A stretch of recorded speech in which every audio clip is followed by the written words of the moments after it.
बनने के बाद औद्योगिकरण में बड़े पैमाने पर संभावना बनी है। सीएम ने कहा कि मध्य प्रदेश को आगे बढ़ाने के लिए हमें निवेशकों को आमंत्रित करना होगा। उन्होंने कहा कि वे ग्लोबल इन्वेस्टर समिट भोपाल में कर रहे हैं। सीएम यादव ब्रिटेन के बाद जर्मनी जाएंगे। मध्य प्रदेश में ये सारी संभावना जिसके बलबूते पर वो देश और दुनिया में बड़े पैमाने पर निवेशकों को आकर्षित कर सके, मुझे इस बात का संतोष है। हमारी सरकार बनने के बाद हमने लगातार औद्योगिकरण की दृष्टि से, और केवल औद्योगिकरण नहीं, टूरिज्म से लेकर के एजुकेशन, हेल्थ, प्रत्येक सेक्टर में बड़े पैमाने पर हमारे यहाँ संभावना है।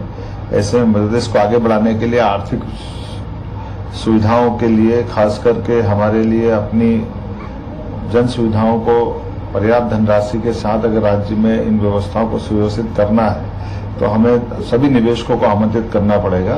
और स्वाभाविक रूप से हमने अपने संभाग स्तरीय जो रीजनल कॉन्क्लेव की है उसकी सफलता के बाद देश में और देश के बाहर दुनिया में ब्रिटेन, जर्मनी, ऐसे कई देश है जिनके यहाँ बहुत सारे प्रकार से निवेशक हमारे अपने राज्य में भी निवेश करने को तैयार भी हैं।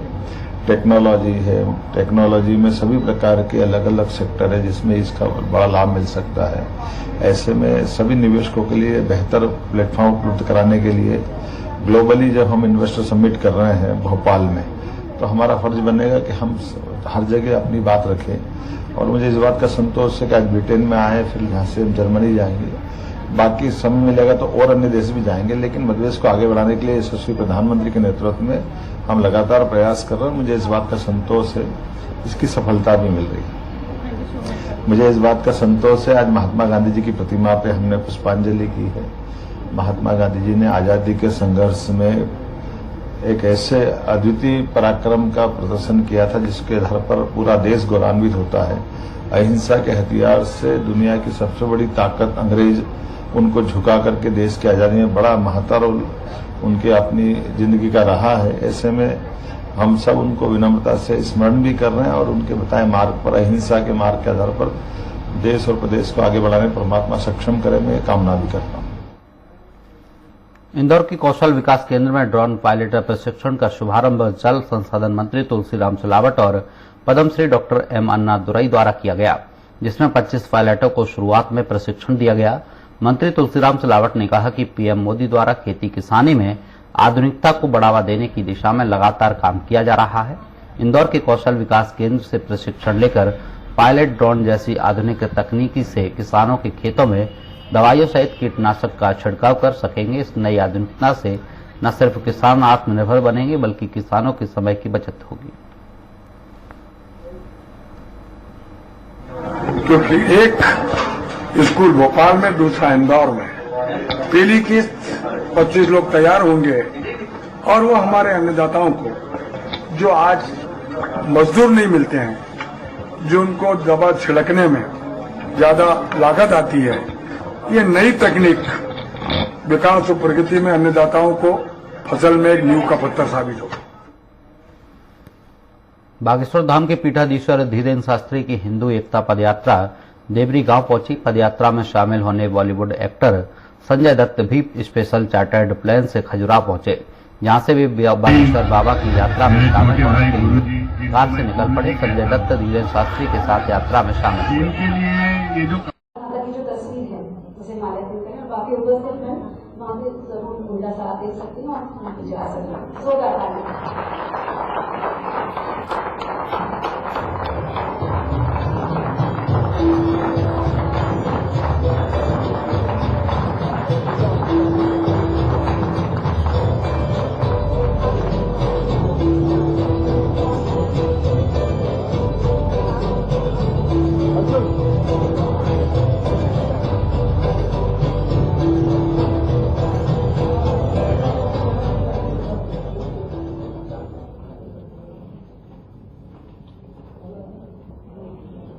मोहन सर, हम सारे लंदनवासी आपका बहुत देर से इंतजार कर रहे थे। धन्यवाद, आपका बहुत बहुत स्वागत है हमारे अपने लंदन शहर में। लंदनवासियों, क्या लग रहा है सर को देखिए, मिलकर एक बार फिर से तालियां हो जाए जोरदार सर।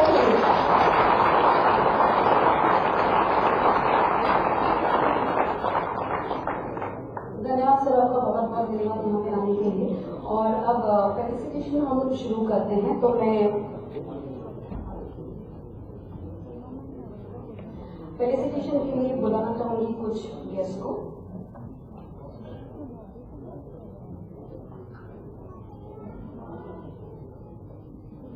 जी, स्वागत तो हमेशा होता है और किसी का स्वागत यहाँ पे हम करते हैं। सीएम सर का स्वागत करने वाले हैं हमारे अपने वीरेंद्र शर्मा जी।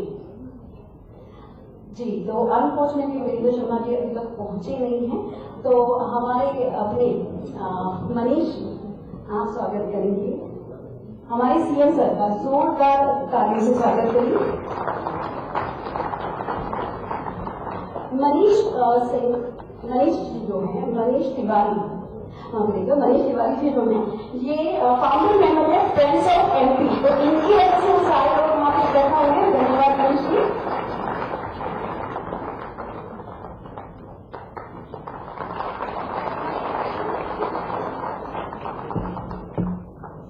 डॉक्टर राजेश राजोरा का स्वागत करेंगे श्री राजेश अग्रवाल जी। राजेश अग्रवाल जी भी इंदौर से बिलोंग करते हैं। ये एक्स डेप्यूटी मेयर रह चुके हैं और बिजनेस दल से। मैं प्रार्थना करूंगी राजेश अग्रवाल जी से राजेश राजोरा जी का स्वागत करें।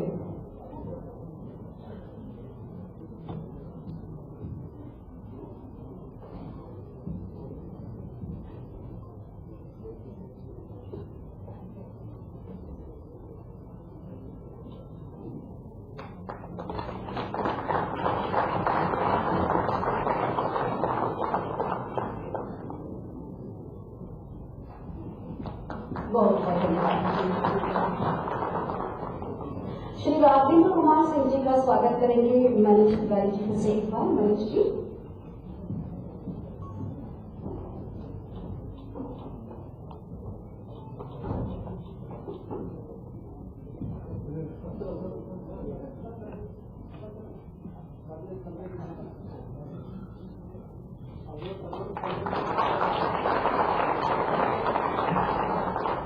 संजय दुबे सर का स्वागत करेंगे मनीष जी।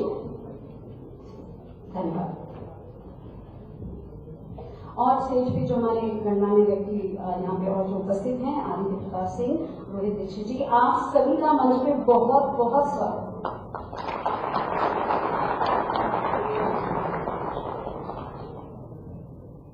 जी, कार्यक्रम की शुरुआत हो चुकी है, स्वागत हो चुका है और अब जो है हम इस कार्यक्रम को लेके आगे बढ़ेंगे। और मैं निवेदन करूंगी आप सभी जो हैं बहुत आनंदित होगी डेफिनेटली इस प्रोग्राम को आप एंजॉय कर रही हैं। और वंदे मातरम भी यहाँ पे प्रेजेंट होने वाला है, तो वंदे मातरम प्रेजेंट करने वाली है Miss Dhal and Miss Iravati.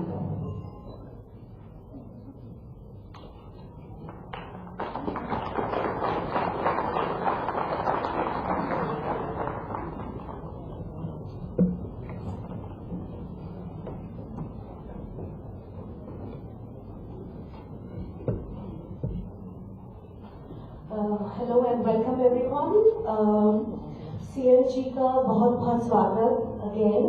And हमारा कोई भी कार्यक्रम, हम कहीं भी रहें, किसी भी देश में रहें, अपनी भारत माता से जुड़े हुए हैं, तो हमारा कोई भी कार्यक्रम वंदे मातरम और अपनी भारत माता को याद किए बिना शुरू नहीं हो सकता। So can we have the track please.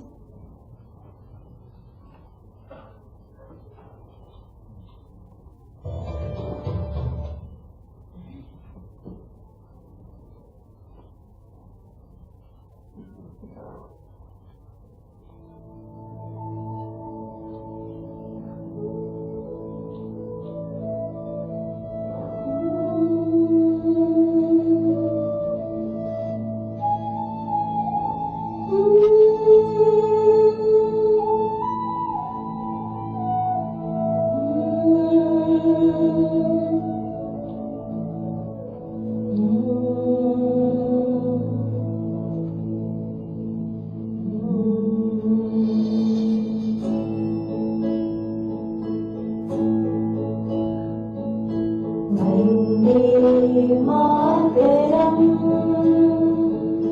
वंदे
बहुत ही खूबसूरत प्रस्तुति देनी श्वेता ने आपको बहुत प्रारंभ से। अब एक मध्य प्रदेश में एवी हम आपको दिखाने वाले हैं, इसमें निवेश की कितनी संभावनाएं हैं ये आप सभी जान पाएंगे।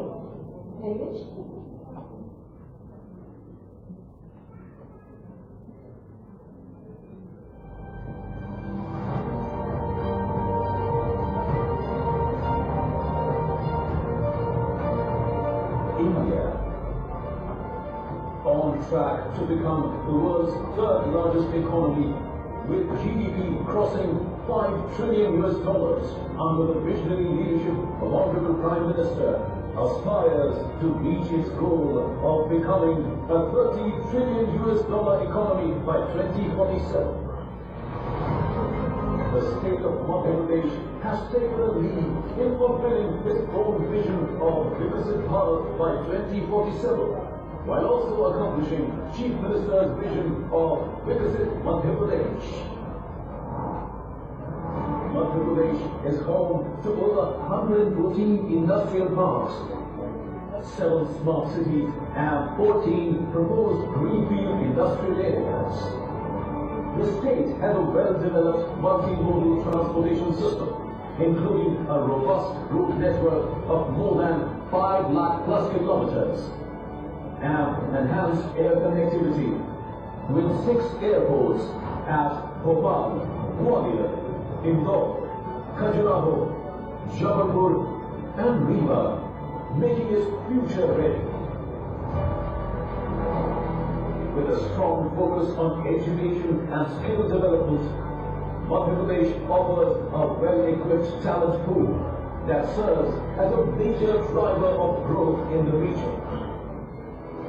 Madhya Pradesh offers an ecosystem where businesses thrive, where the presence of investor-friendly policies, single window clearances, and transparent governance make it an ideal investment destination. These efforts aim to create employment opportunities, enhance quality of life, and significantly contribute to India's economic growth, aligning with the vision of Vikasit Bharat, Vikasit Madhya Pradesh. Painting a canvas of progress and economic expansion, we are doubling our efforts with regional industry conclaves being organized to ensure balanced and equitable growth across the state. That's Madhya Pradesh, the future-ready state. Be a part of shaping the future.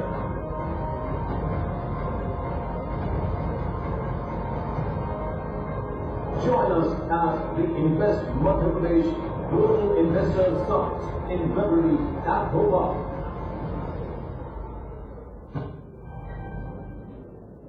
जोरदार बयान रहेगा। Invest करने की कितनी opportunities हैं हमें इस के द्वारा पता चली। हम के जितने भी यहाँ पे गणमान्य व्यक्ति उपस्थित हैं सबसे प्रार्थना करेंगे कि जरूर मध्य प्रदेश में इन्वेस्ट करते चले। अब मैं श्री राजेश अग्रवाल जी से निवेदन करूंगी कि यहाँ पे आए और उपस्थित क्राउड को और सीएम सर को जरूर एड्रेस करें। राजेश अग्रवाल जी।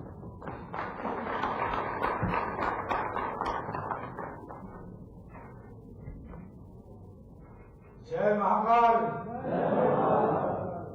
जय राम।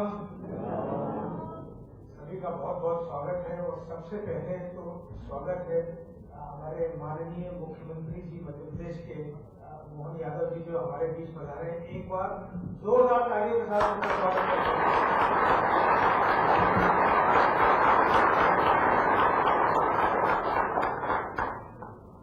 आप सभी के बीच एक बार फिर आके मुझे बहुत अच्छा लग रहा है।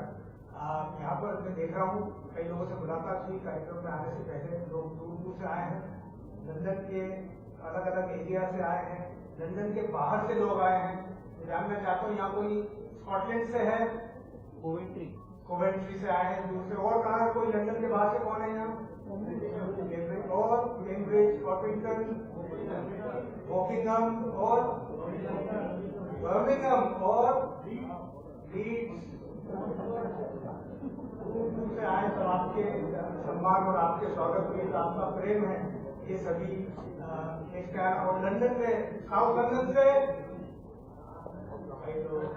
North London, east, west, east London से, तो सभी जगह जगह से लंदन से लोग जो पधारे हैं, मुझे बड़ी खुशी है कि सभी लोग एक साथ इकट्ठे हुए हैं। यादव जी, यहाँ पर हमारा एक ग्रुप है, friends of Madhya Pradesh group, जो हमने बनाया था कई साल पहले। छोटा सा ग्रुप था, 50 लोग से जब शुरू हुआ, अब धीरे धीरे बढ़ बढ़ के 3000 लोगों का परिवार बन गया है।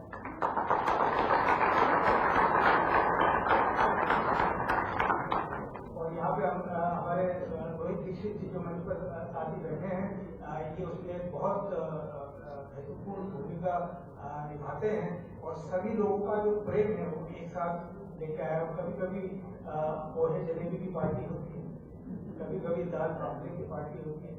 और अब बड़ी अच्छी बात है कि सब लोग मिलकर व्यापार, व्यवसाय और बिजनेस और स्टार्टअप की भी अब धीरे धीरे बात करने लगे। और मध्य प्रदेश को, इंदौर के लोगों को थोड़ी थोड़ी खाने से भी फुर्सत अब मिल रही है और अब व्यापार व्यवसाय की बात हो रही है। बड़ी अच्छी बात है। जो मुझे नहीं जानते हैं मैं उनको बताना चाहूंगा, मेरा नाम राजेश अग्रवाल है। मैं मूलतः इंदौर का निवासी हूँ। इंदौर के एक निम्न मध्यम वर्गीय परिवार से आता हूँ। सेंट पॉल स्कूल में मेरी पढ़ाई हुई। इंदौर से मैंने BBA किया, MBA किया, बॉम्बे में जॉब किया, लंदन में आया। 2001 में यहाँ पर व्यापार व्यवसाय किया, कई सारी फिनटेक की कंपनी शुरू की, काफी सक्सेस हुई। तो राजनीति में आया और पिछले 8 सालों से मैं लंदन का डिप्टी मेयर हूँ।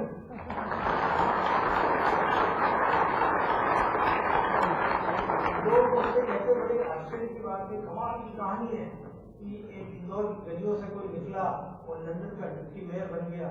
मैंने उनसे कहा ये कोई इतने कमाल की बात नहीं है, आप भारत जाके देखो, एक चाय वाला दुनिया के सबसे बड़े लोकतंत्र का प्रधानमंत्री। भारत के लोगों में इतनी प्रतिभा है कि कुछ भी असंभव नहीं है, और हम ये रोज देखते हैं, चाहे लंदन में हो, चाहे अमेरिका में हो, या दुनिया के किसी भी हिस्से में हो, वो जो प्रतिभा है वो आज निखर निखर के सामने आ रही है। बड़ी बड़ी कंपनियां चला रहे हैं, बड़े बड़े राजनीतिक पदों पर हैं, बड़े बड़े स्पोर्ट्स में लोग अपना योगदान दे रहे हैं, आर्ट्स में, कल्चर में, सभी जगह लोग भारत के अपना अपना योगदान दे रहे हैं। अब ये जो यात्रा है मोहन यादव जी की, ये है मध्य प्रदेश में निवेश बढ़ाने की, और मैं जानता हूं कि भारत के लोग, मध्य प्रदेश के लोग जो यहाँ हैं वो ऑलरेडी मध्य प्रदेश में निवेश कर रहे हैं, पर इसको हमको और स्ट्रक्चर्ड तरीके से और सक्रिय रूप से आगे बढ़ाना है। मोहन यादव जी के नेतृत्व में, उससे पहले शिवराज जी के नेतृत्व में मध्य प्रदेश ने बहुत तरक्की की है, बहुत इंडस्ट्रीज में, मैन्युफैक्चरिंग में, सर्विसेज में, एग्रीकल्चरल आउटपुट में मध्य प्रदेश भारत में अग्रणी है, नंबर 1 है। पर अभी मध्य प्रदेश 2.0 का समय आ गया है। अभी मध्य प्रदेश एक नया मध्य प्रदेश बन रहा है, और जो मैन्युफैक्चरिंग में अपॉर्चुनिटीज हैं और कई अलग अलग सेक्टर्स में, जिसमें मोहन यादव जी बात करेंगे अलग अलग इन्वेस्टर से कल, उसमें बहुत अपॉर्चुनिटीज हैं। तो मैं आप सभी से बोलूंगा कि जहां भी मौका हो वहां इन्वेस्ट करें, मध्य प्रदेश का आप नाम आगे बढ़ाएं। यहाँ पर विक्रम दोरायस्वामी जी हैं, हमारे इंडिया के हाई कमिश्नर, पर आप सभी एक तरीके से राष्ट्र के दूत हैं और मध्य प्रदेश के दूत हैं, और आप सबका रोल यहाँ पर बहुत इम्पोर्टेंट है मध्य प्रदेश की मार्केटिंग में, ब्रांडिंग में, और मध्य प्रदेश को रिप्रेजेंट करने में। जैसे प्रधानमंत्री मोदी कहते हैं, एक लिविंग ब्रिज, एक जीवित सेतु की तरह आप और भारत, इंग्लैंड और भारत के बीच में आप एक कड़ी हैं। तो जितना हो सके हम मध्य प्रदेश को और इंग्लैंड को साथ मिलाने की हम कोशिश करें, और मेरी यही कोशिश है। जब डिप्टी मेयर के रूप में मैंने भारत और इंग्लैंड के बीच में बहुत संबंध बढ़ाए।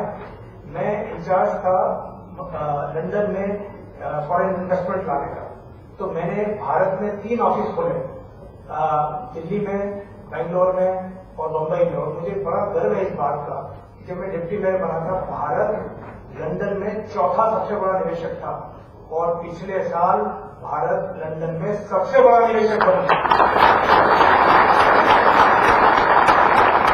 भारत दुनिया में सबसे तेजी से बढ़ती अर्थव्यवस्था है, और भारत का समय आ गया है, और अब भारत का उदय और मध्य प्रदेश का उदय होने से कोई नहीं रोक सकता।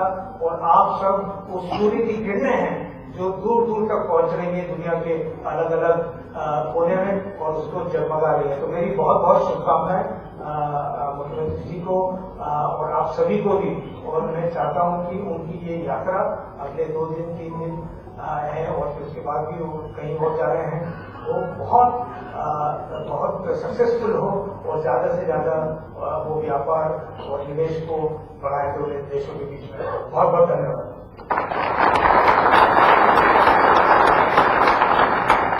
राजेश जी, बहुत अभिमानास्पद लगता है हम सबको जब आपकी जर्नी सुनते हैं।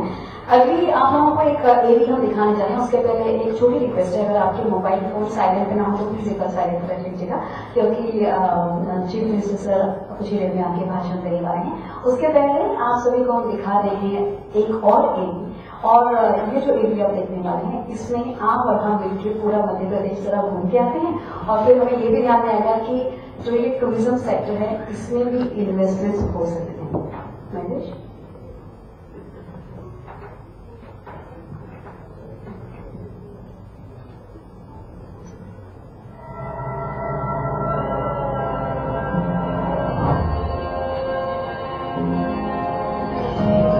When I open my eyes to a day of dreams, nature's abode is where I want to be. Enchanted by its scenic charms, I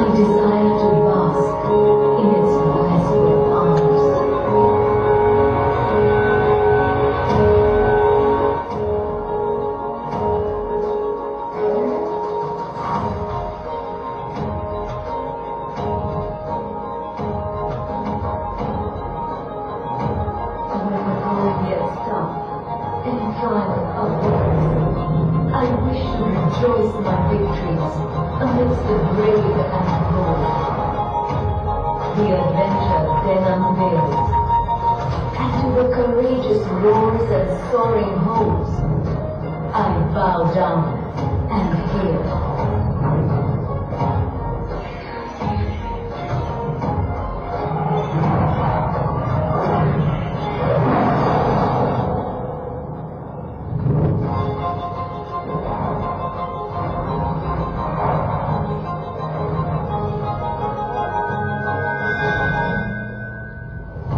For the times when the spirit is at peace, I seek the divine, and uncertainty I seize.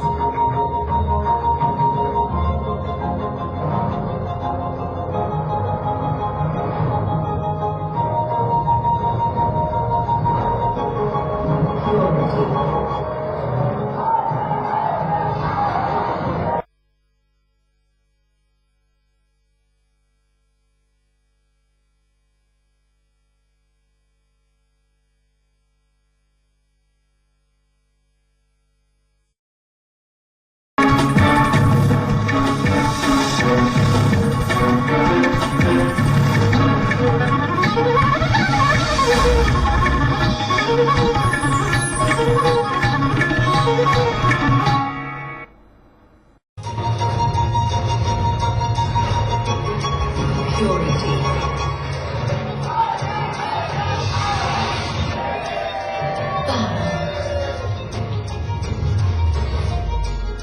Passion and pleasure.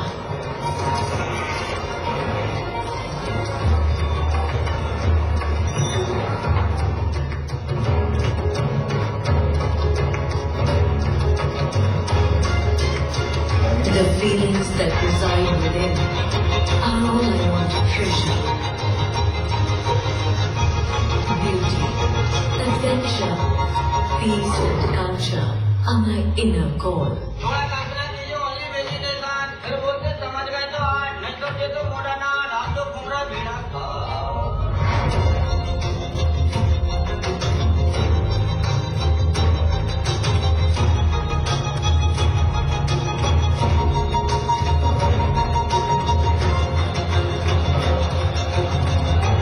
I am the heart, and I desire it all. Madhya Pradesh, सब कुछ जो दिल चाहे. Beautiful.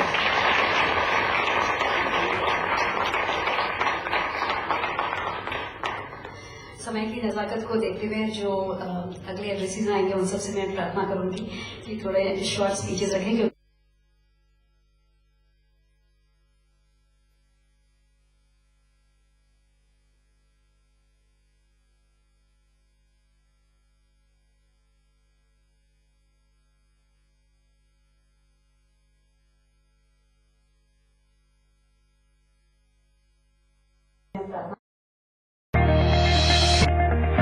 एक नाम जिसके सपने ने दिया देश को एक नया मुकाम, डॉक्टर APJ अब्दुल कलाम. वही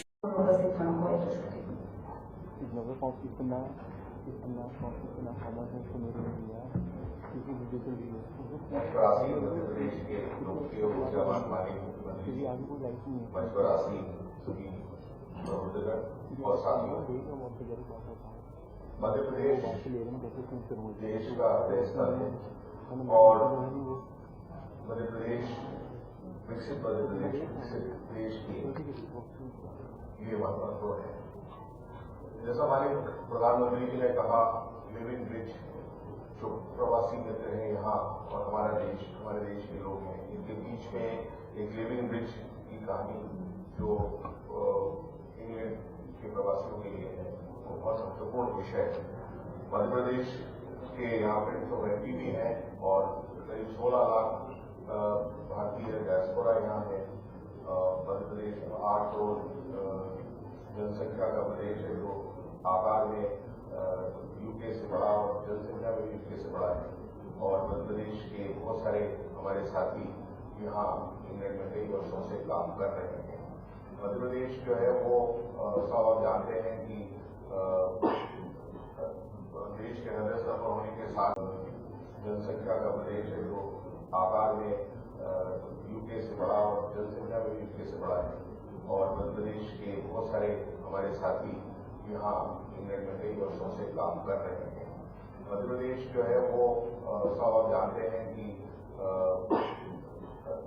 देश के हृदय स्तर पर होने के साथ ही 30% जो है वो वन संपदा संजोए हुए हैं और किसी भी प्रदेश में 30% वन संपदा बहुत महत्वपूर्ण स्थान रखती है। देश के उत्तर, दक्षिण, पश्चिम, पूर्व में बहने वाली सारी नदियां मध्य प्रदेश के जंगलों से निकलती हैं। मध्य प्रदेश जो है वो मिनरल्स का, मेटल्स और मिनरल्स का भंडार है। यहाँ कोल, लाइमस्टोन, मैंगनीज के अलावा देश का एकमात्र स्थान है जहाँ डायमंड की माइनिंग होती है। मध्य प्रदेश में काफी तेज गति से एग्रीकल्चर ग्रोथ हुई है और अब ग्रेनरी ऑफ इंडिया के रूप में मध्य प्रदेश पूरे देश में जाना जाता है। खाद्यान्न उत्पादन में नंबर 1 है, दलहन उत्पादन में नंबर 1 है, गेहूं उत्पादन में नंबर 1 है, गेहूं उत्पादन में नंबर 2 है। विभिन्न प्रकार की हॉर्टिकल्चर क्रॉप्स को भी मध्य प्रदेश में प्रोडक्शन देश में सर्वाधिक होता है। प्रिय फूड प्रोसेसिंग के जो है वो रेवेन्यू बड़े होते हैं मध्य प्रदेश में। मध्य प्रदेश टूरिज्म में बहुत महत्वपूर्ण स्थान होता है। आपने अपने टीवी प्रेजेंटेशन में भी देखा कि मध्य प्रदेश में न सिर्फ फॉरेस्ट में, नेशनल पार्क्स में, सेंचुरीज में, सांस्कृतिक विरासत में, धार्मिक स्थलों में, इन सब के टूरिज्म की अपार संभावनाएं जिनके लिए मध्य प्रदेश जो है वो आने वाले वर्षों में भारत के जितने भी प्रवासी हैं और जितने भी टूरिस्ट हैं उनके लिए महत्वपूर्ण स्थान रखेगा। मध्य प्रदेश में सोलर और रिन्यूएबल एनर्जी के भी बहुत तेजी से काम हुए हैं और उसमें भी बहुत सारे एवेन्यूज हैं। मोटर व्हीकल में भी मध्य प्रदेश प्रोडक्शन में नॉन कार जो मोटर व्हीकल्स हैं उसमें सर्वोत्तम स्थान रखता है। मध्य प्रदेश के विभिन्न औद्योगिक क्षेत्रों के बारे में आपने देखा। मध्य प्रदेश की औद्योगिक नीतियों के बारे में हमारी मुख्यमंत्री बात जानेंगे। मध्य प्रदेश में निवेश की अपार संभावनाएं, इन्हीं संभावनाओं को संजोने के लिए, संवारने के लिए विकास की विरासत की भी के सिद्धांत पर काम करने वाले हमारे माननीय मुख्यमंत्री जी आपको संबोधित करेंगे। मैं अपना ज्यादा समय नहीं दूंगा। हम सब लोग माननीय मुख्यमंत्री जी को सुनने के लिए एकत्रित हुए हैं। यहाँ पर आप सभी मुझे बोलने का अवसर दिया, उसके लिए बहुत बहुत धन्यवाद।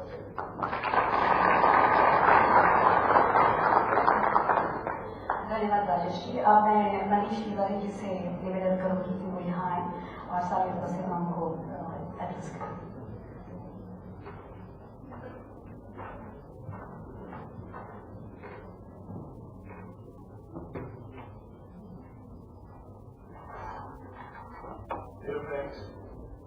Mahalingam Mukherjee, fellow Indians from the state of Madhya Pradesh, diaspora members, parliamentarians, and the press delegation from England who we have here with us today. मैं कॉन्शियस हूँ कि चीफ मिनिस्टर और मेरे बीच में ज़्यादा समय व्यतीत नहीं होना चाहिए। आप सब उनको ही सुनने के लिए आए हैं, पर मैं कुछ बातें कहना चाहता हूँ।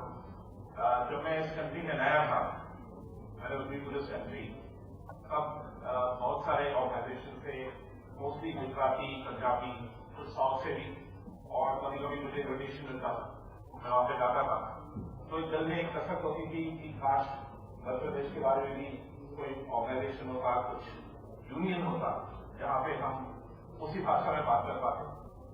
और कुछ सालों के बाद कुछ ऐसा सहयोग बना कि मुझे एक मौका मिला, मैं राजेश जी को मुख्यमंत्री था, तो हमने फ्रेंड्स ऑफ एमपी क्रिएट किया with the help of high commission, और thousands of people like us जो यहाँ पे आज भी हैं और बढ़ते जा रहे हैं, उनको वॉइस देने का एक मौका मिला।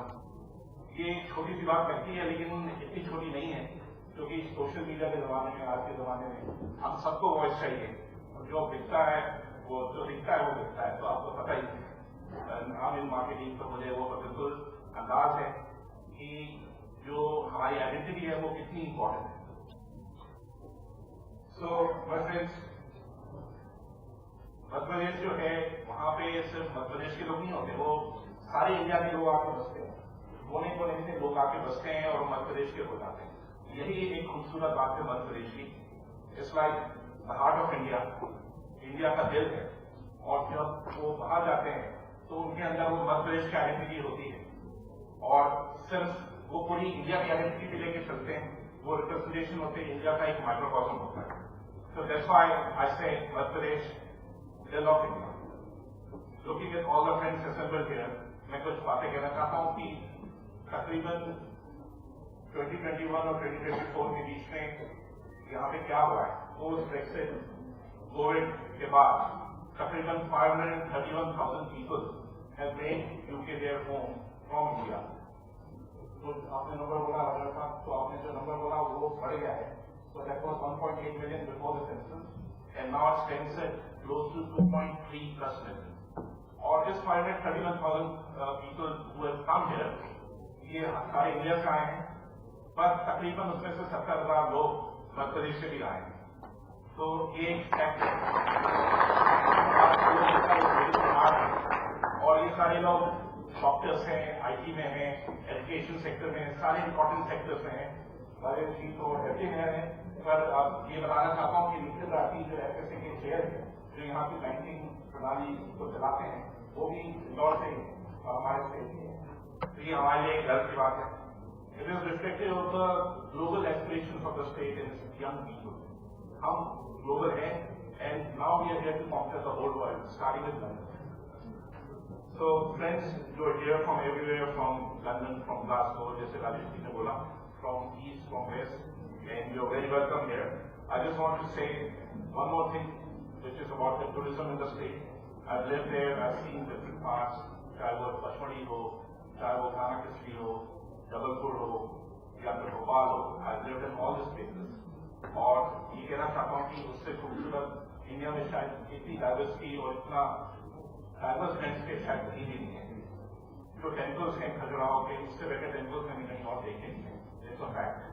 और जो खाना है उसके बारे में हम काफी बातें कर चुके हैं, तो उसका आज विनायक जी के थ्रू सौजन्य होगा और हमें वो कुछ मिलेगा जो हम खाते हैं। एक और चीज कहना चाहता हूँ, सिर्फ नवंबर को हमने मोदी जी का कैंपेन लॉन्च किया है यहाँ पे, चलो इंडिया, जो हमने करीब 7 से लॉन्च किया 12 मार्च। और माननीय मुख्यमंत्री जी से मैं कहना चाहूंगा कि आप उसको आगे ले जाएं, चलो इंडिया और आओ मध्य प्रदेश और आओ भारत के दिल में। तो ये मेरी उससे एक विनम्र निवेदन रहेगा। और एक और बात कहना चाहूंगा, क्योंकि मैंने कहीं थोड़ा रिसर्च किया तो मैंने सुना और पढ़ा कि आपने GMT को चैलेंज किया है, एंड वी हैव रिकमेंडेड कि जो ओरिजिनल टाइम सिस्टम है इंदौर जो उज्जैन में था, महाकाल जिसको कहते हैं, उसके बारे में आपने उसको प्रोजेक्ट करने की बात की है। तो यू आर वेरी वेलकम। शायद उसमें ज्यादा सच्चाई हो, क्योंकि हमारी culture is older than all other cultures we know in this. So friends, on that note I would like to be between you and CM। जय हिंद, जय भारत, जय महाकाल। लॉन्ग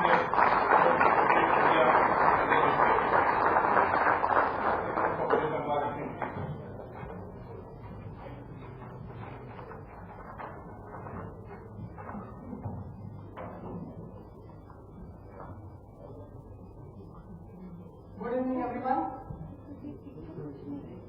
जय श्री महाकाल। और इनसे जोश लंदन। माननीय मुख्यमंत्री जी हमारे साथ है, जोश दुगना होना चाहिए। मैं Rohit Gangwar, state in-charge, foreign affairs department, BJP Madhya Pradesh, अपनी ओर से और यहाँ उपस्थित अप्रभात की मानसिक की ओर से मध्य प्रदेश के यशस्वी मुख्यमंत्री माननीय डॉक्टर मोहन यादव जी का लंदन की धरती पर हार्दिक स्वागत करता हूँ, अभिनंदन करता हूँ। मैं आपको माननीय मुख्यमंत्री जी के जीवन के कुछ विशेष पहलू से शेयर करूंगा आप लोगों के साथ में। माननीय मुख्यमंत्री का जीवन व्यक्तिगत जीवन सादगी और समाज सेवा के प्रति समर्पण का उदाहरण है। He is actively involved in social and cultural cause. वो अपने कड़ी मेहनत और समर्पण के लिए जाने जाते हैं। उनकी हायर एजुकेशन उज्जैन की यूनिवर्सिटी हुई थी, वहां पर उन्होंने हिस्ट्री और लिटरेचर में अपनी गहरी रुचि को आगे बढ़ाया। उनका ज्ञान और संवेदनशील दूरदर्शिता उनकी प्रशासनिक कुशलता में झलकती है। उज्जैन के विधायक के रूप में उन्होंने अपने क्षेत्र के विकास के लिए और जनता की समस्याओं के समाधान के लिए कई उल्लेखनीय प्रयास किए हैं। मध्य प्रदेश की सरकार में मंत्री रहते हुए उन्होंने एजुकेशन और एग्रीकल्चर के सेक्टर में कई सकारात्मक कार्य किए हैं।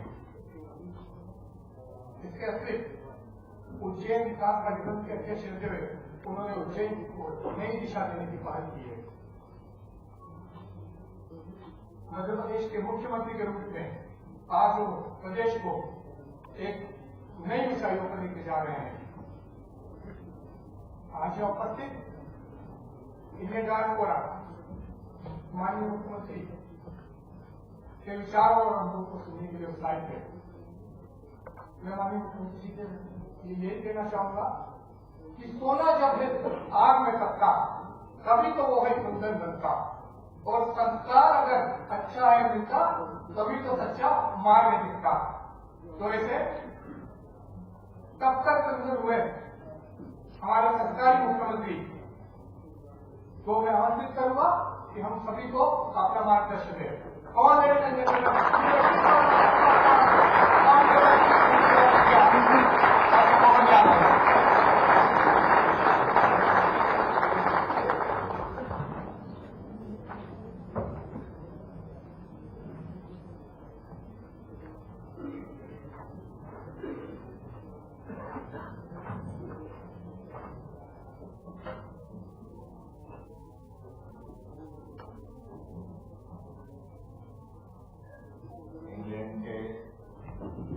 खास करके भारत के बाहर अतीत के जिस देश के साथ हमारे बहुत अलग प्रकार के संबंध रहे, कई खट्टी मीठी यादें भी इसके साथ जुड़ी।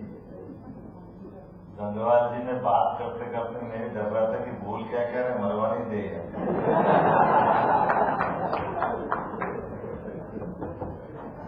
मैं पकड़ना चाह रहा था बात को, ये तो मेरे प्रदेश वाले, इनको तो कम से कम 6-8 पकड़ने, तो बाकी की जगह से तो बत्ती देना होगा।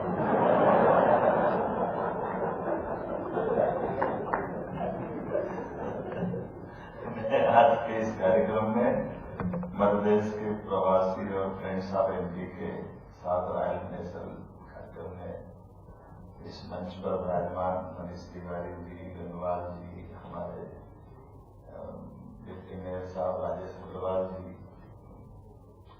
मेरे साथ आए प्रदेश के सभी अधिकारीगण, माननीय एसीएस राजरा जी, एसीएस हमारे संजय दुबे जी, मनीष सिंह जी, राघवेंद्र सिंह जी, पीएस लोग हमारे अपने इंडस्ट्री डिपार्टमेंट के, इस मंचस्थ सभी अतिथिगण, प्यारे मित्रों, मैं सोच रहा था बात शुरू करूंगा तो उसके पीछे कहाँ से शुरू करना चाहिए। तो बात तो एक अच्छी कही है हमारे बीच में, चाय वाले की बात राजेश जी ने कही है।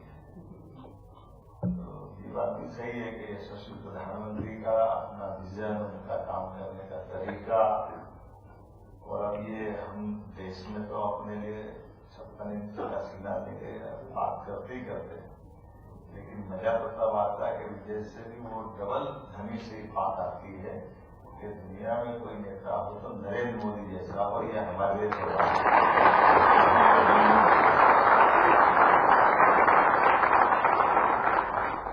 और लोकतंत्र के इस पावन मंदिर के नेता के नाते से दुनिया का सबसे बड़ा देश लोकतंत्र है, और उसके सबसे बड़ा नेता यशस्वी प्रधानमंत्री नरेंद्र मोदी, और उन्हीं के पदचिन्हों पे चलते हुए पूरा देश अब उनको फॉलो कर रहा है। कैसे कैसे चक्कर खा के गिर रहे लोग, आप देखो कोई हरियाणा में मिलता, कोई महाराष्ट्र में मिलता, समझ में नहीं आता। कोई टीवी पे समाचार देखते जूता फेंकता दिखता, कोई ईवीएम मशीन को गाली बदता निकलता है कि ये हो क्या गया है। बात बात सीधी समझ में आ रही थी, मैं पल्ले नहीं पड़ रहा कि वो कह रहा है। अब इनके भी क्या है, ये भी लोकतंत्र की ताकत है। लोकतंत्र की ताकत ने इसके रिजल्ट भी बता दिए। अब मशीन को खराब बताए तो कश्मीर को भूल जाए, समझ में नहीं आती। हरियाणा पकड़ रहा है मतलब कश्मीर हाथ से जा रहा है। अभी आप बताओ, झारखंड बीजेपी हार रही है और महाराष्ट्र जीत रहे हैं, ये कैसे हो सकता भाई उनके हिसाब से कि वो गलत है और ये सही है? बोले तो बोले, क्या बोले? अब जो अंदर है वो तो निकलेगा, वो भी क्या करेगा? एक अच्छी बात जरूर है, क्योंकि मंच तो वैसा नहीं है, लेकिन बोल देता हूं जैसे जानकारी के लिए आप सबकी जानकारी में भी आई जाना चाहिए। यशस्वी प्रधानमंत्री भारत रत्न अटल बिहारी वाजपेयी जी की उदारता, उनका अपना काम करने का तरीका, उनकी व्यवस्थाओं के आधार पर देश में एक लोकतंत्र की बड़ी मिसाल बनी थी। एक ऐसे अपोजिशन के लीडर जो 50 साल तक लगातार कई पहले प्रधानमंत्री से लगातार थे, जब तक माननीय अटल जी प्रधानमंत्री नहीं बने तब तक सबके सामने खम ठोकते हुए अपनी निष्ठा, ईमानदारी और प्रतिष्ठा के साथ अपनी पार्टी के 2 सदस्यों के साथ में भी वो सदन में थे, तो 100, 200, 300 सदस्य तक के साथ में भी वो पार्लियामेंट में रहे। तो इसी लोकतंत्र में अगाध निष्ठा रहने वाला, और क्या क्या नहीं सुनना, क्या क्या नहीं झेलना पड़ा, लेकिन उन सारे कष्टों के बावजूद भी मैं अभी हमारे मित्रों से गाड़ी में बात कर रहा था कि उनके समय भी गठबंधन की सरकार थी देश को आगे ले जाने की, और उस समय भी लोकतंत्र के लिए ये जो अभी चुनौती इधर है वो चुनौती उधर थी। उसमें कांग्रेस का एक छत्र परचम लहराता था, कोई उनको चुनौती नहीं दे सकता था। तो जितने थे सब इकट्ठे होकर के निपटने के लिए अपना प्लेटफॉर्म माननीय अटल जी के साथ में बन करके आया। हम सब देखते हैं सारी बातों को, तो सर एक एक करके वो सारे एंगल ध्यान में आते हैं। सहयोग ऐसा है कि अटल जी ने भी निभाया सबको। उनके मंत्रिमंडल के साथियों को देखो तो ऐसा लगता है कि सूरज चंद्र एक साथ कैसे रह सकते, लेकिन आप उसमें सब माया भी देखो, ममता भी देखो, जयललिता भी देखो, नीतीश भी देखो, बाला साहब ठाकरे के उद्धव तो नहीं थे, और प्रसाद पर्यंत मनोहर जी थे। सारे के सारे आकाशवाणी के पंचरंगी प्रोग्राम उसी में दिख रहे थे, और सबको लेके चलने की कुव्वत अगर किसी में थी तो स्वर्गीय भारत रत्न अटल बिहारी वाजपेयी जी में थी। अपने देश में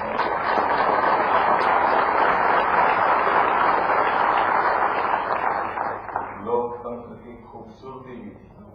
लोकतंत्र के अंदर 24 दलों को लेकर के चलने की क्षमता, और एक बार नहीं, 2 बार नहीं, 3 बार बार लोकसभा के चुनाव हो रहे, और कभी 13 दिन के लिए, कभी 13 महीने के लिए, कभी 4.5 साल के लिए प्रधानमंत्री बन के कोई निकल रहे थे तो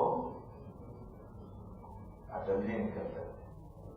लेकिन ये अलग बात थी कि वो चूंकि इतने दलों के साथ लेके चले और निकाल के ले आए, और देश भी, वो देश तो क्या ये दुनिया के आप हम सब बड़ी आशा उम्मीद के साथ भारत की तरफ लोग देख रहे थे। और अटल जी ने भी उस समय जो कर सकते थे, परमाणु बम का प्रयोग करके दिखाना, और वो भी अगर अंदर की बात बताए जो अटल जी ने अपने शब्दों में कही थी कि उनको जब नरसिम्हा राव से चार्ज मिला तो नरसिम्हा राव जी ने चार्ज देते समय चिट्ठी दी थी, और चिट्ठी में लिखा था कि मैं अपने देश के साथ ये नहीं कर पाया, लेकिन आप करना। तो वो पत्र में क्या था, अटल जी ने बाद में घोषित किया था कि उसमें लिखा था कि परमाणु बम बनाने की क्षमता देश में है, लेकिन ये वर्तमान की राजनीतिक दुरावस्था कहिए तो कांग्रेस के तत्कालीन नेतृत्व ने उनको वो छूट नहीं दी। ये लोकतंत्र का बहुत खराब पक्ष है जो नरसिम्हा राव जी के सामने हुआ, और वो उसी खराब पक्ष हमने बाद में देखा, जिसकी मैं थोड़ी देर बाद बात करूंगा। अटल जी ने जिनको सबको लेकर के न केवल परमाणु बम को विस्फोट करके देश की ताकत को दुनिया के सामने स्थापित करके दिखाया कि हमारे लोकतंत्र की ताकत क्या है और देश की आवश्यकता क्या है, हम सबके लिए गौरव की बात थी, गर्व की बात थी, ये सौभाग्य की बात थी। और वहां आपकी ताकत भी सबकी समझ में आई थी जब आप सबकी मदद के माध्यम से कई सारे प्रतिबंध देश ने झेले। विस्फोट तो होना था जो हुआ, वो विस्फोट की अटल जी तो कम थोड़ी मान रही है, फोड़े तो फोड़े, दूसरा फोड़े, तीसरा फोड़े, अब नहीं फोड़ सकते। अमेरिका बोल रहा था फिर एक फोड़ते फिर आपको बिल्कुल नहीं फोड़ना चाहिए, फिर पांचवा फोड़। ये भी बड़ा हर एक बम जैसे चुनौती देते दिख रहा था और हुआ सबके सामने, लेकिन ये लोकतंत्र की ताकत है। और उसके बाद का दौर हम सब जानते हैं कि वो अटल जी के बाद का दौर आया मनमोहन सिंह का, वो भी बहुत विद्वान थे, बहुत समझदार थे, बहुत पढ़े लिखे थे। उनकी अपनी फाइनेंस में गवर्नर की, वित्त मंत्री की कई सारी उपलब्धियां थी जब उनने काम, कई नए सुधार भी माननीय मनमोहन सिंह जी ने लागू किए। अब ये अलग बात है कि पता नहीं क्या होता, कभी कभी फॉरेन की डिग्री बहुत काम आती है, पर फॉरेन की डिग्री में बाहर की डिग्री भारी पड़ जाती है। ये आप सबसे सिखाते हैं, आपके पूछते यहाँ के आपके लोग तो मैं तो आपसे कह के हट जाऊंगा, लेकिन आप तो रोज महसूस करते हो। लोग कहते खुद दिमाग यूरोप वालों की, मैं तो समझ नहीं पाता दिमाग किसमें, पता ही नहीं चलता। बैंक बैलेंस बताता किसका क्या हो रहा है। बदलते दौर में राजन ने किया, मैं कैसे कष्ट से आया मैं जानता कि 8 साल से हटी नहीं रहे, लगातार चल रहे हैं, तो दिमाग किसमें पता ही चल गया। हमारे अपनी क्षमता योग्यता के बलबूते हुए 7 समंदर पार से मैं आपको धन्यवाद देता, बधाई भी देता, कोई बात नहीं, आप तो टिके रहो, भले 20 साल और टिके रहो, कोई बात नहीं। हमारा आदमी किस काम को पुलिस चला रहा है, क्या चाहिए, होना चाहिए नहीं होना चाहिए।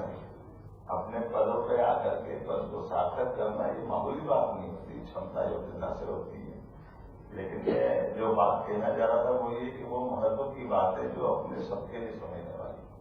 माननीय नरेंद्र मोदी जी ने जो सबसे बड़ा काम किया, जिसके कारण से मैं अपनी बात पे आऊंगा, नरेंद्र मोदी जी ने वित्त मंत्री जो प्रधानमंत्री बन गए माननीय मनमोहन सिंह, उनने तो सारे फाइनेंस के जानकार होने के बाद तो जो कांग्रेस के पूर्ववर्ती प्रधानमंत्री स्वर्गीय राजीव गांधी कहते थे कि मैं इस देश से 1 रुपया बेचता हूं, नीचे 15 ही पैसे पहुंचते, उनको दर्द था इस बात, उनको बीमारी तो मालूम पड़ गई, लेकिन बीमारी की दवाई नहीं कर पाए, इलाज नहीं कर पाए, उनके दल की सरकार चलती है, लेकिन चाय वाले ने इलाज कर दिया। नरेंद्र मोदी जी ने डीबीटी के माध्यम से डायरेक्ट बेनिफिट जो पहुंचाया नीचे तक, ये अपना इस दौर का, बदलते दौर का ये यश है। आज हमारे अपने देश के अंदर ये जो लागू हुआ है, ये कई देशों के लिए उल्लेखनीय और बड़ा अलग प्रकार का। यहाँ से अपनी बात चालू होती है। आप बदलते दौर का एक चाय वाले को मालूम था कि बिना पैसे का भी खाता खुलता है, ये मनमोहन सिंह जी नहीं समझ पाए कि ऐसा नहीं कोई खाता खुलता, जो बैंकिंग के सबसे बड़े जानकार, लेकिन जो अपने ईमानदारी से काम करने वाले व्यक्ति का उसका हक का चीज उसके पास मिल जाए। अब इसमें क्या कठिन बात है, लेकिन आज हम सबके बीच में न केवल सफलता के साथ डिजिटल खातों का उपयोग करते पूरे देश के अंदर पारदर्शिता के आधार पर, और ये मैं केवल उनकी नहीं जो छोटे छोटे हमारे निवासी उनको लाभ दिला रहे, अब ये नीचे तक बाकी व्यवस्थाओं पे भी लागू हो गया। और मुझे इस बात की खुशी है कि हमने मध्यम श्रेणी से लगाकर इंडस्ट्री डिपार्टमेंट में भी जिनको जो सब्सिडी देना वो डायरेक्ट देना चालू कर दी, बीच के सारे हर्डल खत्म कर दिए। हमने कहा कि हमको उद्योगपति में मदद करना, तो उनके खाते में पैसे पहुंच रहे सीधे, क्योंकि जो कमिटमेंट किया वो पूरा होना चाहिए। उसमें गलत क्या है, जो बात कही है वो दिखना भी चाहिए, होना भी चाहिए। और इसीलिए निवेशकों के बीच में जब बात करने के लिए खड़े हैं, तो अपने इस बदलते दौर में अभी कुछ दिन पहले एक समाचार देख रहा था, तो समाचार में वो ध्यान में आया, पहले पूरे भारत का सोना कहाँ रखते थे,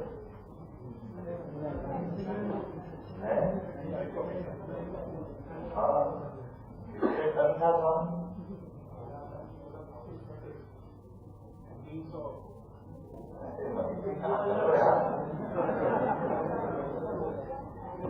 726 टन था 2014 के। और हमारे पास में भारत के अंदर माननीय मोदी जी की सरकार रहते थे 100 टन बढ़ गया, क्योंकि अपनी नैतिकता और ईमानदारी भी। और उसके बदले हमारे पास उस समय केवल 100 टन बुलाने का निर्णय हुआ, अब 839 टन हो गया। लेकिन 839 टन होने के बाद में मोदी जी की सरकार में आके अपनी सारी व्यवस्थाओं का संचालन करते थे। आज की स्थिति में केवल अब 300 टन इंग्लैंड में ले गया, बाकी 500 हम अपने घर ले गए।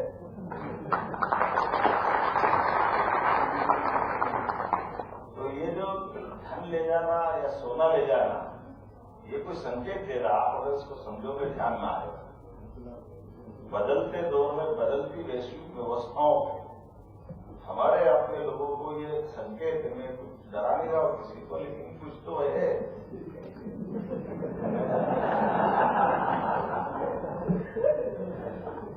इनके पास माल रखना चाहिए, ये भी समझ में आने वाली बात है। बाद में मिलने की गारंटी भी चाहिए। नहीं तो हम मालूम पड़ा 1600 के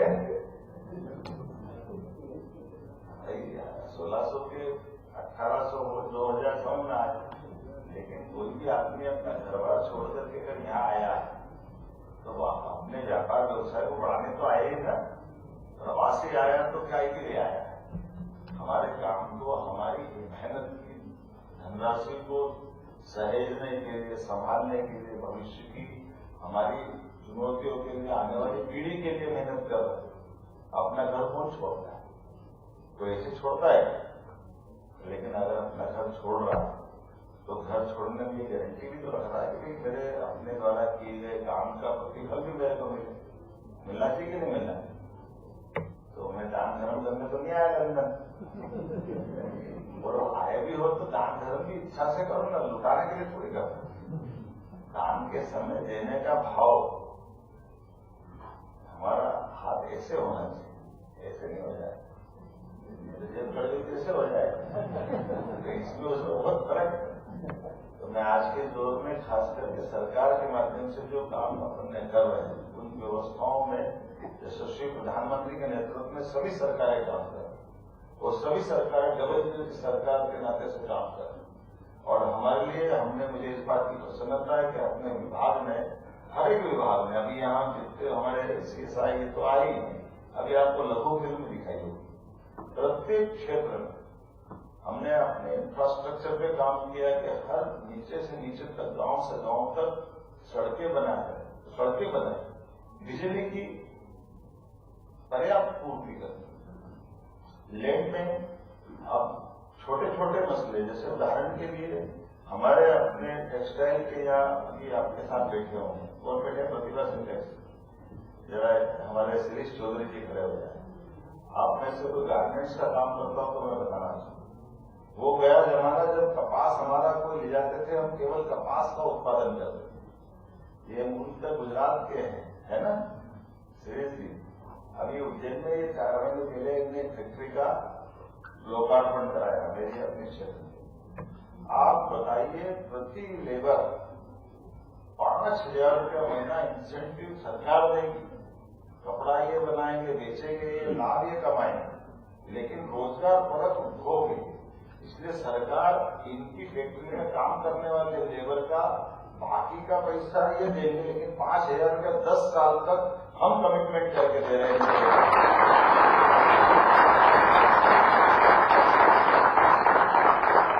हमको हमारे कॉटन का हमको नहीं कपड़ा बनवाना है, हमें रेडीमेड गारमेंट्स में काम करवा के उसका निर्यात करा। तो ये एक नहीं, ऐसे अभी बेस्ट इंटरप्राइज वाले गाँव है ना, तमिलनाडु से आते, वो उधर का लास्ट में था। इन्होंने भी एक बंद पड़ी अपनी सोयाबीन प्लांट, उस बंद पड़ी सोयाबीन प्लांट में 4000 का कारखाना इनने भी लगाया। और केवल ये नहीं, गोकुलदास वाले होंगे यहाँ,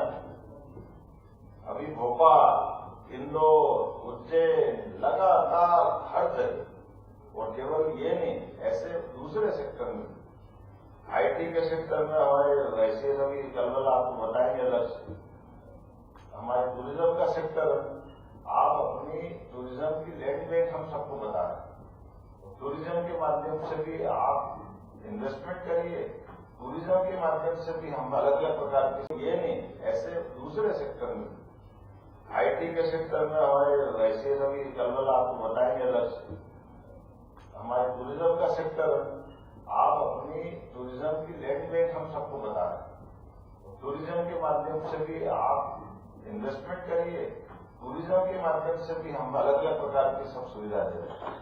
कौन सा वो क्षेत्र है जिसमें बिजली, पानी, सड़क, भूमि, टैक्स की छूट, सब प्रकार की छूट देते हैं, क्योंकि कुल मिलाकर के बदलते दौर में हमारे अपने मध्य प्रदेश के अंदर जो अभी उद्योग व्यापार के लिए अनुकूलता बन रही है, दिन दूनी रात चौगुनी, इसीलिए हमने पद्धति चालू की कि पहले केवल इंदौर में इन्वेस्टमेंट होता, अभी इंदौर तो अपना है ही, इंदौर के मेरे मित्र में अब क्या हुआ कि मैंने अलग अलग सबके प्रभार बांटे, तो प्रभार बांटे सब जिलों को अलग अलग दिया, और इंदौर को मैंने अपने पास रख लिया। लोग कह रहे हो प्रभारी मंत्री, मैंने प्रभारी नहीं हुई, मेरे मकान में 5 कमरे किराया दिया, 4 में रह गया, 1 बज गया तो मैं किराएदार थोड़ी हो गया।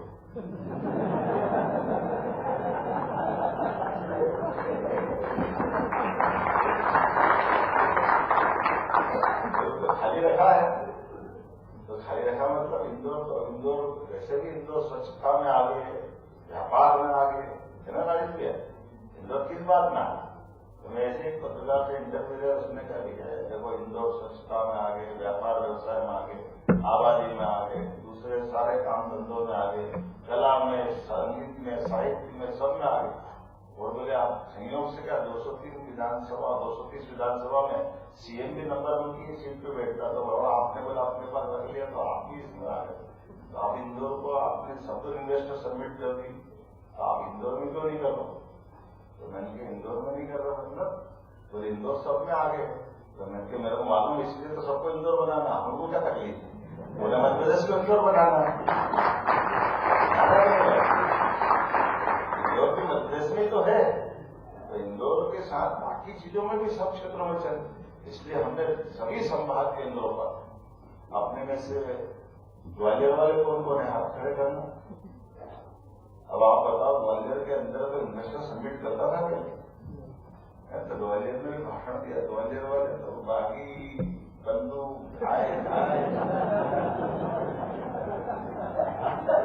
और बाकी वजह भी ऐसे थे कि पंडित जी का किसी से कोई बाकी से झगड़ा हो गया, बाकी आएगा, डकेत आएगा, बड़ी करने झगड़ा करने, तो संस्कार ऐसे कि पंडित जी पाए लागो डोकरा कम पहले प्रणाम करेगा, बड़ी वाली मारेगा। लेकिन आज बदलते दौर में ग्वालियर भी बहुत बदल गया, ग्वालियर में एयरपोर्ट बहुत बढ़िया बन गया, ग्वालियर में जबरदस्त इन्वेस्टमेंट है। ग्वालियर क्या सागर वाले कौन बताओ, सागर में तो इन्वेस्टमेंट बताओ, कितना जबरदस्त रिस्पॉन्स, रीवा, जबलपुर, सागर सब संभाग के अभी नरकापुरम, होशंगाबाद, इंदौर का बिल्कुल, उज्जैन का बिल्कुल गिनती में नहीं आएगा, छोटा था, लेकिन हमने तो शुरुआत में कितनी जमीन कितनी लग रही थी, 200-250 हेक्टर रखी, 250 करी थी, हमको लगे ये बहुत हो जाए, तो उसके पिछली कैबिनेट में जब लगी तो डिमांड ऐसी है कि डबल कर दी, 500 कर दी, और अभी 7 तारीख को हमारी अभी तक इन्वेस्टमेंट सबमिट होने वाली है, वापस 500 हेक्टर फिर रखना पड़ी, जहाँ हमारी अभी मीटिंग नहीं हो रही, उसके पहले 1000 हेक्टर की जमीन की डिमांड है। ये जो बदलते लोग हैं, ये कॉन्फिडेंस दिखा है, और कोई भी आ रहा है किसी भी सेक्टर का, अपने आप बताओ, ये बदलते दौर में मैं कुछ बातें बताऊंगा, जैसे उदाहरण के लिए मेडिकल डिवाइस पार्क, अब हमारा मेडिकल डिवाइस पार्क, यशस्वी प्रधानमंत्री को धन्यवाद, 4 मेडिकल डिवाइस पार्क हैं, उसमें से उज्जैन विक्रम उद्योगपुरी का मेडिकल डिवाइस पार्क सबसे बड़ा था, लेकिन 900 हेक्टर का भी वो भी खत्म हो गया, फिर 900 का नया बनाना पड़ रहा है। ये अपना बदलते दौर का है, बदलते दौर का प्रदेश, और केवल वहां नहीं, मेडिकल कॉलेज 2003 तक कुल 5 थे हमारे पास, 5 मेडिकल कॉलेज 55 साल में 1956 में मध्य प्रदेश बना, 2003-4 तक केवल 5 मेडिकल कॉलेज। 20 साल में अभी अपने पास 17, मतलब 3 तो मैंने अभी अपने समय चालू कर दी सरकारी, तो 12 नए बने, 8 पाइपलाइन, 13 प्राइवेट, तो 30 मेडिकल कॉलेज हुए। लेकिन ये 20 साल में अभी हमने 14 के टेंडर 1 साल में लगा रहा है, ये अपने 50 मेडिकल कॉलेज जो है 1 साल के अंदर, ये अपना बजट का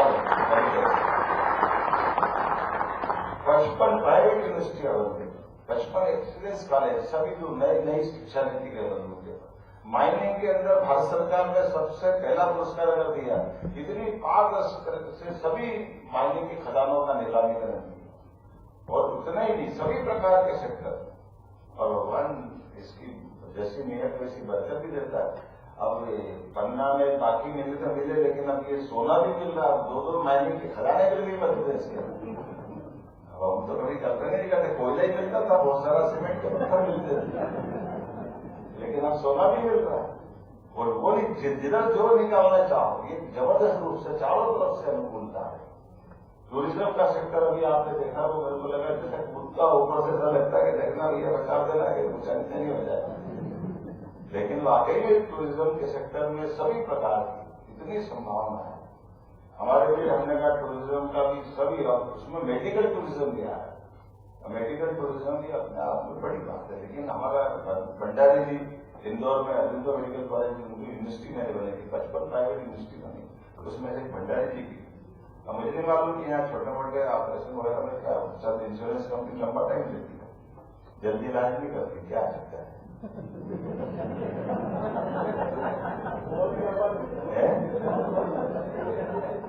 एक बार बता रहा ऑपरेशन कराऊंगा,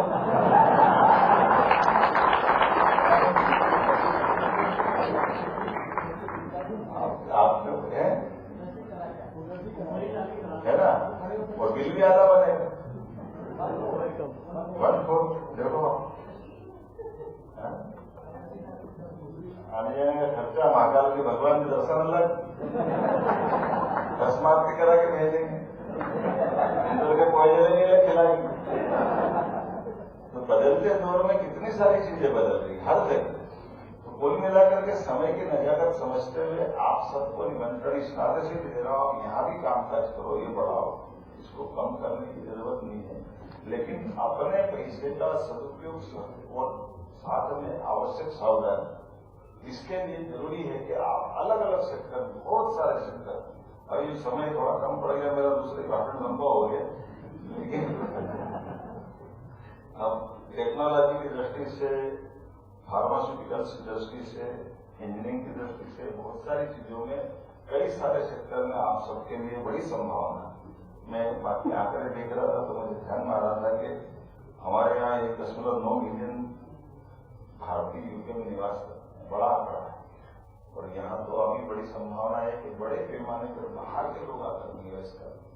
हमने भी एक क्रम बनाया, वैसे तो हमने प्रयास भी किया कि हमारा मध्य प्रदेश में निवेश करने वाले लोगों के लिए प्रत्येक संभाग में तो हम कर ही रहे हैं, अब ग्लोबली फरवरी में भोपाल में भी करने वाले, भोपाल में भी पहली बार होगी, सभी संभागों में पहली बार होगी, लेकिन हमने कहा ये करते रहना है। तो अपने प्रदेश के अंदर जो व्यापार व्यवसाय कर रहे हैं, जो ऑलरेडी इंडस्ट्री चला रहा है, उनकी भी सारी कठिनाई समझते हुए वो 1 से 2 करें, उनके लिए भी अवसर दे रहे हैं। उसके बाद प्रदेश के बाहर के देश के अन्य राज्यों में भी, मैं खुद महाराष्ट्र गया, बंगाल गया, ममता दीदी के यहाँ से भी बड़ा कठिन जाता बंगाल से, लेकिन व्यापार व्यवसाय की बात है तो ठीक है। तमिलनाडु में तो कोयम्बटूर में तो वो विपक्ष के नेता ने अपने मुख्यमंत्री आरोप लगा दिया कि तुम यहाँ क्या करो, मध्य प्रदेश के मुख्यमंत्री यहाँ से ले जा रहे हैं और आप क्या करो, लेकिन कोयम्बटूर में भी गए। तो हर जगह जहां जहां भी व्यापार व्यवसाय की बड़ी संभावना है, उनको भी आमंत्रण देना। मुझे इस बात का संतोष है, आज की स्थिति में लगभग 2.5 लाख करोड़ से ज्यादा का निवेश हमारे एमओयू होकर के प्रदेश में, और इससे और आगे जाकर के जैसे जैसे हमने कल्पना नहीं की थी, उससे आगे अच्छा रिस्पॉन्स बदलते दौर में, आज के समय में किसी सेक्टर, एनर्जी सेक्टर में, एनर्जी में सभी प्रकार से हमारी नौकरी नई ऊर्जा के मामले में भी सोलर के अंदर भी ओंकारेश्वर में महाबलेश्वर के पास तालाब के नर्मदा जी के पानी के ऊपर विश्व का सबसे बड़ा ग्लोबली एक तरह से सोलर पार्क अपना बना है। और इतने ही नहीं, एक दूसरे प्रकार से हमारे लिए आई मान्य शर्मा जी बहुत हम साथ में थे, आपने शुभकामनाएं दी जिनमें आज बातचीत करते करते। तो टूरिज्म का होगा, एजुकेशन का होगा, हेल्थ का होगा, एनर्जी का होगा, इंफ्रास्ट्रक्चर का होगा, बल्कि अब तो कोशिश ये कर रहे हैं कि हमारे अपने जो महानगर है, इन महानगर में फूड इंडस्ट्रियां विभिन्न प्रकार की, जैसे इंदौर, भोपाल, ग्वालियर, जबलपुर, इनकी आसपास की मेट्रोपॉलिटन की कल्पना लेते हैं। उतनी झंझट नहीं है जिसके यहाँ कानून ज्यादा बना देते, डेवलपमेंट कम करने देते, लेकिन थोड़ी उसको छूट देते हुए अपने विकास के मामले में मध्य देश के सारे दरवाजे खोलते और उसमें हमारे खास करके अपने जैसे लोग जो यहाँ से महत्वपूर्ण दुनिया को भी देखा हुआ है, अपना व्यवसाय में सफलता के देगा, तो उनको अच्छे से अच्छा अवसर मिले। तो इस नाते से हमने कहा, मैं वैसे टूरिज्म का चेयरमैन था, 11 में भी आया था, 13 में भी आया, लेकिन टूरिज्म में अपने मध्य प्रदेश में बहुत खुले थे। अब तो आप अंदाज लगा लो, मेरे को नहीं मालूम एयर एम्बुलेंस फ्री मिलती क्या? एयर एम्बुलेंस फ्री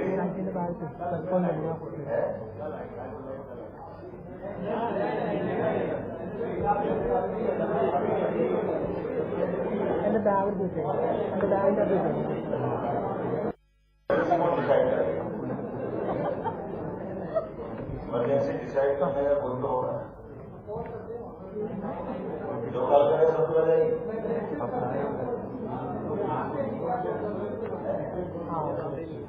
आप बताएंगे जैसे इमरजेंसी हो तो अपने यहाँ तो सरल है मामला।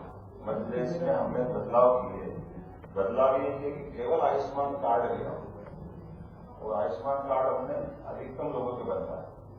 और ऐसे में अगर पिंड के हॉस्पिटल में आप भर्ती और उसको लगा कि इसको ग्वालियर पहुंचाना चाहिए, इंदौर, दिल्ली, भोपाल, मुंबई पहुंचाना अर्जेंसी, अब इसको इमरजेंसी बोलो क्या, लेकिन उसके लिए अगर पास में हवाई पट्टी है तो विमान जाएगा एयर एम्बुलेंस, और अगर वहां वो नहीं है तो हेलीकॉप्टर जाएगा।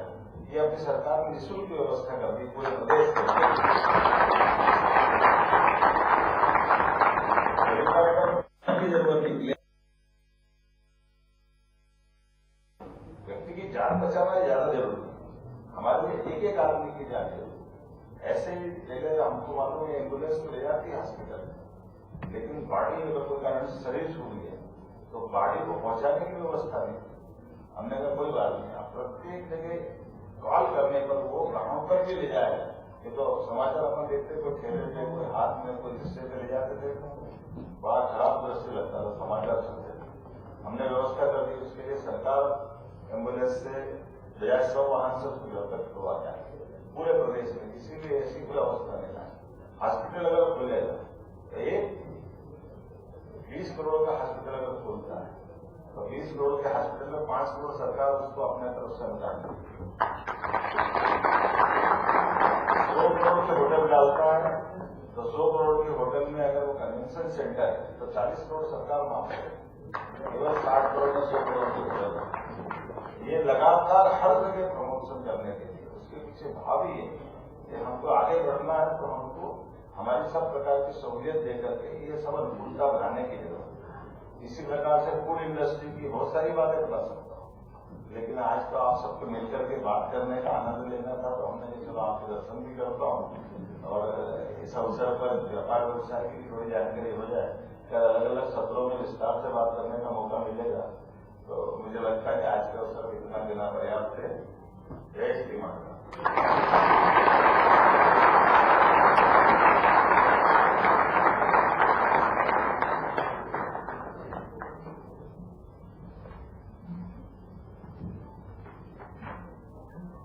धन्यवाद सीएम सर, वीरेंद्र शर्मा जी अभी आए हैं। Virendra Sharma ji ex member of parliament south से हैं।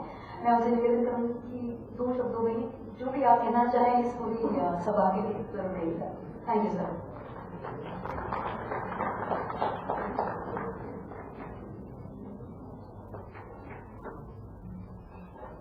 Honorable Chief Minister Sahib, all the distinguished guests, मैं तो यही बोलूंगा कि welcome to London once again. आपका जो जहाँ का विजिट है वो सक्सेसफुल रहे। जो भी उद्देश्य लेकर आप आए हैं उसमें कामयाबी हो। हम जो भारतीय यहाँ पर हैं हम चाहते हैं कि भारत और ब्रिटेन की जो रिलेशनशिप्स हैं should be more stronger in all walks of life. एक ट्रेड में नहीं, कल्चर, हमारा जो डायस्पोरा है, डायस्पोरा का relationship between Indian people and the diaspora settled outside, strengthening the relationships. Being son of India, now the supporter of India myself, I still believe that those values be inherited, and my links with Madhya Pradesh, Ranjit knows that I've been there a few times. So I not only enjoyed the hospitality, but the spiritual side as well from Madhya Pradesh. We need to take that message around our values and our relationships. And I look forward to working with so many of you in this country. Though I'm the former member of parliament, but still active in this area. So I look forward to working with you, and I wish everybody happy evening, but also happy future in the coming months and when we go back to Madhya Pradesh for the investment and others. And with the support of the Chief Minister, I'm sure we will be able to develop that link and invest and bring prosperity for not for few, but for more. Thank you very much. मैं आदित्य प्रताप सिंह से निवेदन करूंगी कि वो यहाँ पे mic का और क्लोजिंग रिमार्क्स यहाँ पे दें। Aditya, he is president of Indian international students and other foundation UK. So Aditya जी।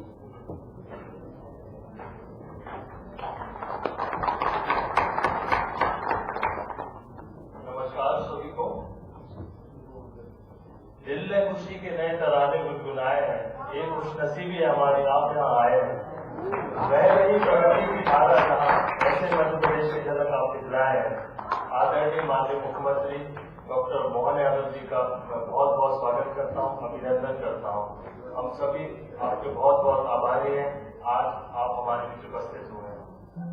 मंच पर उपस्थित अतिथि, Madhya Pradesh diaspora, India diaspora से आए हुए सभी अतिथिगणों का मैं बहुत बहुत स्वागत, वंदन, अभिनंदन करता हूँ। आप सभी आज हमारे कार्यक्रम में उपस्थित हुए और आपने कार्यक्रम की शोभा को बढ़ाया। इस मंच से मुझे ये कहते हुए बहुत गर्व महसूस हो रहा है। आज मध्य प्रदेश में विकास और प्रगति की धारा बह रही है। यह संभव हो पाया है हमारे प्रदेश के ऊर्जावान, दूरदर्शी और लोकप्रिय मुख्यमंत्री आदरणीय डॉक्टर मोहन यादव जी के कुशल नेतृत्व में। आपके नेतृत्व में मध्य प्रदेश ने नई ऊंचाइयों को छुआ है, चाहे वह शिक्षा का क्षेत्र हो, महिला सशक्तिकरण हो, उद्योगों का विकास हो। आपने हर क्षेत्र को राज्य की नई पहचान दिलाई है। पर्यटन के क्षेत्र में ओरछा, मांडू, केरल जैसे ऐतिहासिक स्थलों को और तीर्थ स्थल उज्जैन में जैसे महाकाल लोक को और संभालने का आप पर सरकार निरंतर विकास कर रही है। अंत में मैं माननीय मुख्यमंत्री जी आपका हृदय की गहराइयों से बहुत बहुत स्वागत, वंदन, अभिनंदन पुनः करता हूँ और आप अपना अमूल्य समय निकालकर हमारे बीच उपस्थित हुए, इसके लिए बहुत बहुत धन्यवाद करता हूँ।